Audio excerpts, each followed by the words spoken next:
Hi friends, welcome back to Suguna homely kitchen. இன்றைக்கி நம்ம ஒரு ஹோம் ரெமெடி தாங்க பார்க்க போகிறோம். சளி, இருமல், காய்ச்சல், அதுக்கப்புறம் ஒரு மாதிரி சீதளை மாதிரி தாடை கட்டுறது, காதில் சில்லுன்னு இறங்கும். இந்த கிளைமேட் வந்துட்டாவே எல்லாருக்குமே இந்த தொந்தரவு வந்துட்டு தாங்க போகும். ஆனால் நம்ம எல்லாத்துக்குமே மெடிசன் சாப்பிட்டுட்டு இருக்க முடியாதுங்க. ஒரு அளவுக்கு உங்களுக்கு ரொம்ப எமர்ஜென்சினா கண்டிப்பாக நம்ம மருந்து எடுத்தால் தாங்க சரியாகும். ஆனால் சின்ன சின்ன விஷயத்துக்கெலாம் நம்ம இந்த மாதிரி ஹோம் ரெமெடிலே வந்து சரி பண்ணிக்கலாங்க. இந்த கஷாயம் பார்த்திங்கன்னா சின்னவங்கலேருந்து பெரியவங்க வரைக்கும் தாராளமாக குடிச்சிக்கலாங்க. எந்த சைடு எஃபெக்ட்டும் கிடையாது. 15 நாட்களுக்கு ஒரு முறை கண்டிப்பாக அந்த கஷாயம் வச்சு குடிச்சிக்கலாங்க. ரொம்ப தொந்தரவு அதிகமாக இருந்தால் ஒரு 5 நாளைக்கு தொடர்ந்து குடிக்கலாங்க. எல்லா மருந்துமே அளவாக எடுத்துட்டோம்னா ரொம்பவே நல்லதுங்க. கஷாயமே நம்ம வந்து ரொம்ப பெரிய கிளாஸ் நிறைய குடிக்க வேண்டாம். சும்மா ஒரு 20 ml 25 ml வரைக்கும் தாராளமாக குடிச்சிக்கலாங்க.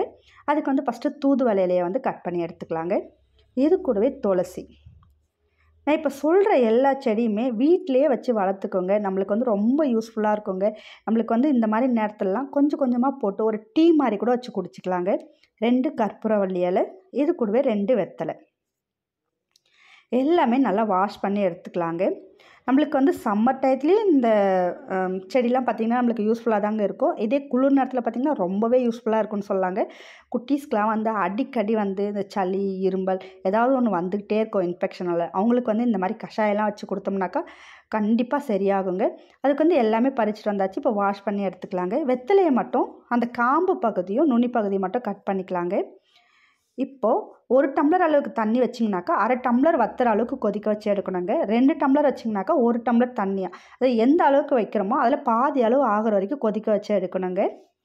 இப்போ 1 டம்ளர் தண்ணி எடுத்துருக்கிறேன். இதில் வந்து ஃபஸ்ட்டு வெத்தலையை காம்பு அந்த நுனி பகுதியை கட் பண்ணிவிட்டு அதுக்கப்புறம் நல்லா பிச்சு சேர்த்துக்கலாங்க. நீங்கள் இது எல்லாத்தையும் மிக்சியில் போட்டு பல்ஸ் மோடில் விட்டு கூட சேர்த்தோம்னா இன்னும் நல்லா அந்த சாறு இறங்கும். கஷாயம் பார்த்திங்கன்னா இன்னும் ஸ்ட்ராங்காக இருக்குங்க. இது கூடவே கற்பூரவள்ளி இலை, துளசி, கூடவே தூதுவளை எல்லாமே சேர்த்து நல்லா கொதிக்க விட்டுக்கலாங்க. இப்போ இது கூடவே கொஞ்சமாக மிளகு, கொஞ்சமாக சீரகம், இது ரெண்டுமே வந்து நல்லா ஒன்று பாதியமாக தட்டி சேர்த்துக்கலாங்க. இந்த கஷாயம் பார்த்திங்கனாக்கா குட்டீஸ்லேருந்து பெரியவங்க வரைக்கும் தாராளமாக குடிச்சிக்கலாங்க. ஆனால் குழந்தைங்களுக்கு கொடுக்கும்போது ஒரு 10 ml 15 ml கொடுத்துக்கலாம். பெரியவங்க பண்ணும்போது 1/2 டம்ளர் அளவு கூட குடிச்சிக்கலாங்க. இது கூடவே கொஞ்சமாக மஞ்சள் தூள் சேர்த்துக்கலாங்க.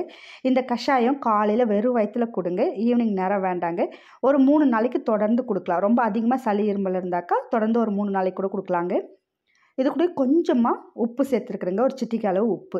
இதுவே குழந்தைங்களுக்கு கொடுக்குறனாக்கா உப்பு மட்டும் சேர்க்க வேண்டாங்க. கடைசியாக தேன் கலந்து கொடுத்துக்கலாம். ஏன்னா உப்பு சேர்த்து கொடுத்தோம்னா அந்த டேஸ்ட்டுக்கு அவங்க குடிக்க மாட்டாங்க. நம்ம பெரியவங்க குடிச்சிக்கலாம். ஆனால் குட்டீஸ் பார்த்திங்கனாக்கா தேன் சேர்த்து கொடுத்திங்கனாக்கா கஷாயம் அப்படின்னாவே அவங்க விரும்பி குடிச்சிக்குவாங்க. அதில் கொஞ்சம் ஸ்வீட் இருக்கிறதுனால கண்டிப்பாக குடிச்சிக்குவாங்க. கண்டிப்பாக நீங்களும் ட்ரை பண்ணி பாருங்கள். தேங்க்யூ.